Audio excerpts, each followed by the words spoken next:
Hey guys, welcome to Nandini interior. कैसे हो आप सब? आई होप आप सब ठीक हो। सो आज का टॉपिक बहुत इंटरेस्टिंग है और most ask question on Instagram, when we can start our own interior design firm, what is the correct time to start the firm. So ये सारे क्वेश्चन के आंसर आपको ये व्लॉग में मिलने वाले हैं। सो ये व्लॉग एंड तक देखना और yes, we can start the question. So the question is when we can start our own interior design firm. So कोई भी business आप जब start करते हो, there are steps. So here there are 8 steps to start the firm. So मैं आपको हर एक point properly explain करने वाली हूँ कि कैसे सारी चीजें होती है। So the first and second step is knowledge and confidence. So आप सोच रहे होंगे कि मैंने ये दोनों चीजें एक साथ क्यों बोली, because both are equally important. अगर आपके पास नॉलेज बहुत ज़्यादा है पर कॉन्फिडेंस बहुत कम है तो आप ये बिजनेस नहीं कर पाओगे। बट अगर आपके पास कॉन्फिडेंस बहुत ज़्यादा है बट आपके काम को लेके नॉलेज बहुत कम है, फिर भी आप काम नहीं कर पाओगे। सो ये दोनों चीज़ें इक्वली होनी उतनी ही इम्पोर्टेंट है। हम पहले आते हैं नॉलेज पे। आपको इंटीरियर का पूरा नॉलेज होना बहुत ज़्यादा इम्पोर्टेंट है। From drafting a layout to the execution to the site supervision, you need to have a complete knowledge.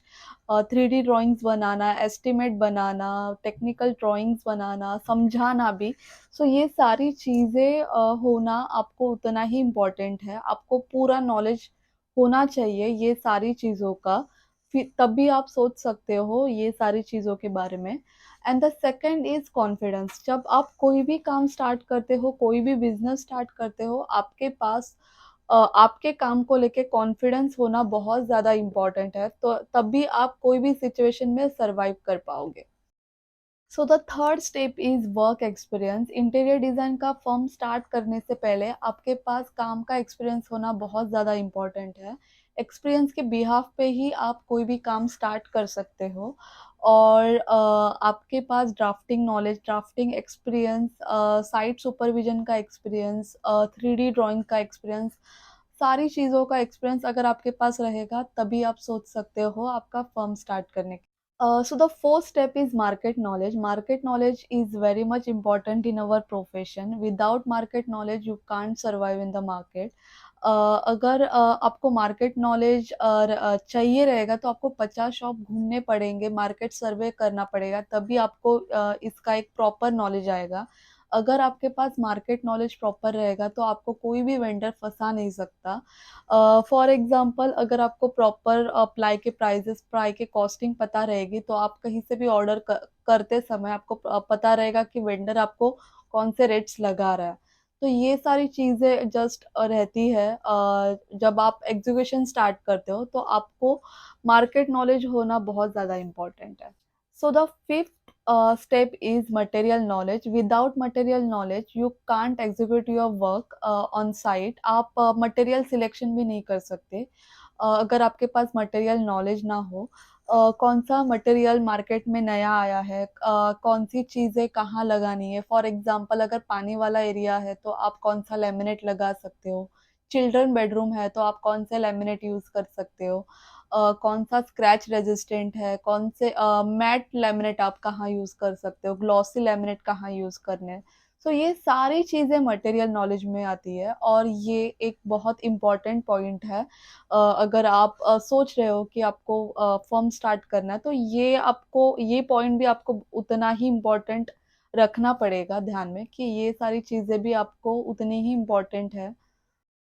So the six step is communication skill. You need to have a good communication skill. उसके behalf पे ही आप कोई भी project crack कर सकते हो। अगर आपका कम्युनिकेशन स्किल खराब रहा तो आपको बहुत सारी चीज़ें फेस करनी पड़ेगी, like rejection in projects, difficulties in meeting. So you need to have a good communication skills. So the seventh step is good portfolio. अगर आप अपना खुद का एक फर्म स्टार्ट करना चाहते हो तो आपके पास अपना एक पोर्टफोलियो होना ज़रूरी है, बिकॉज उसके बिहाफ पे आपको काम मिलेगा। So you need to create a good portfolio. So this is the seventh step. And the last and most important eight step is site supervision. मैंने ये टॉपिक को इतना इम्पोर्टेंस इसलिए दिया है बिकॉज ड्राइंग हर कोई कर लेगा, डिज़ाइनिंग हर कोई कर लेगा, but site supervision is the most difficult task. ये बहुत इम्पोर्टेंट भी है और बहुत डिफ़िकल्ट टास्क भी है। You have to handle everyone from client to the labours. सबको आपको हैंडल करना रहता है। अगर साइट पे कोई भी गलती होती है, तो आपको तभी के तभी सुधारना आना चाहिए क्रिएटिविटी के साथ। सो ये बहुत सारी चीज़ें रहती है। Site supervision is the most difficult task in all procedure. If you don't have the experience in site supervision, may you face most of the difficulties to complete a project. So yes, इतना ही था आज के लिए, और I hope आपको ये सारे 8 step properly समझ में आए रहेंगे।